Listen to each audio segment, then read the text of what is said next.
Hi friends, நம்ம இன்றைக்கி எங்கள் வீட்டு கிச்சனோட லேப்டாப் தான் பார்க்க போகிறோம். ஷெல்ஃபு, கிச்சனில் இருக்கிற ஷெல்ஃப் மட்டும் பார்க்க போகிறோம். ஃபுல் வீடியோ வேணும்னா, கிச்சன் டூர் வேணும்னா சொல்லுங்கள். நான் வந்து ஃபுல் வீடியோ பண்ணி போடுறேன். இப்போதைக்கு நான் ஷெல்ஃப் மட்டும் காட்டுறேன். ஷெல்ஃப் டூர் தான் பார்க்க போகிறோம் நம்ம இன்றைக்கி. பாருங்கள் எப்படி வச்சுருக்கேன்ட்டு.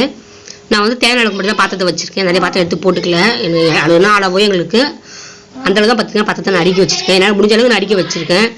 ஏன்னா எங்கள் வீட்டில் வந்து பெயிண்ட் அடிக்கலன்றதுனால எங்கள் வீட்டு பார்த்து ரொம்ப கிச்சன் ரொம்ப அழகாக இருக்காது. இன்னும் கொஞ்ச நாள் பெயிண்ட் அடிச்சிடுவோம் ஃப்ரெண்ட்ஸ். நாங்கள் கண்டிப்பாக அடிச்சிடுவோம். ஒரு மாதம் 2 மாதம் கண்டிப்பாக அடிச்சிடுவோம்.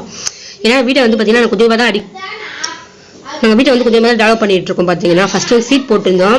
சீட் போட்டதுக்கப்புறம் பார்த்தீங்கன்னா தளம் போட்டோம். தளம் போட்டதுக்கப்புறம் பார்த்தீங்கன்னா ஒரு வருஷம் கழிச்சு பூசோலை செஞ்சோம். பூசோலை செஞ்சு இப்போ முடிஞ்சிருக்குது. ஃபஸ்ட்டு வந்து பார்த்தீங்கன்னா கிச்சன் ஷெல்ஃபே இல்லாமல் தான் இருந்துச்சு. கிச்சன் ஷெல்ஃப் போட்டு பார்த்தீங்கன்னா நாங்கள் இப்போ தான் லேட்டஸ்ட்டாக போட்டோம். பெயிண்ட் மட்டும் அடிக்கல. பெயிண்ட் அடிச்சா எங்கள் கிச்சன் ரொம்ப அழகாகிடும். கிச்சன் எப்படி இருக்குன்னு நினைக்காதீங்க. இன்னும் பெயிண்ட் அடித்தா ரொம்ப அழகாகிடும் எங்கள் வீட்டு கிச்சன். குடிசத்தில் அடிச்சிடுவோம். நான் பெயிண்ட் அடிச்சதுக்கப்புறம் கண்டிப்பாக நான் அது கண்டிப்பாக இன்னொரு தடவை டூர் கண்டிப்பாக போடுவேன். கிச்சன் டூர் ஃபுல்லாகவே போடுறேன். நான் பார்த்தீங்கன்னா எனக்கு தேவையான அளவுக்கு மட்டும் தான் நான் அடுக்கி வச்சுருக்கேன். ரொம்ப பொருளாக எடுத்து போட்டுக்கல. பாருங்கள் எப்படி இருக்குன்ட்டு ஒரு இதுவாக காமிச்சிட்டு வரேன். நான் இது இந்த பக்கம் வந்து ஃபுல்லாக மளிகை ஜாமான் பொருட்கள் அடுக்கி வச்சுருக்கேன். அந்த பக்கம் பார்த்தீங்கன்னா வந்து பாத்திரத்தெல்லாம் அடுக்கி வச்சுருக்கேன்.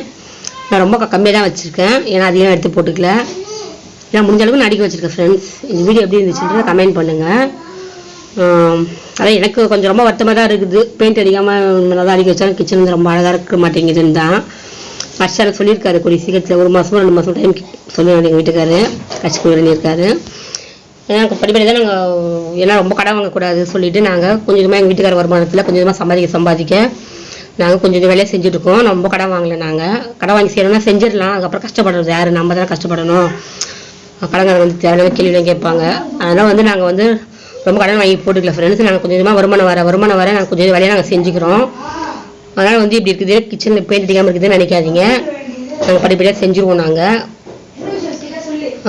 நாங்கள் ஃபஸ்ட்டு வாடகை வீட்டில் இருந்துட்டு நாங்கள் இந்த அளவுக்கு வந்தது பெரிய விஷயம் தான். நாங்கள் ஃபஸ்ட்டு இடம் வாங்கிட்டு வீடு கட்டிட்டு ஷீட் போட்டு ஒரு 2 வருஷம் இருந்தோம். 2 வருஷத்துக்கு அப்புறம் பார்த்தீங்கன்னா தளம் போட்டோம்.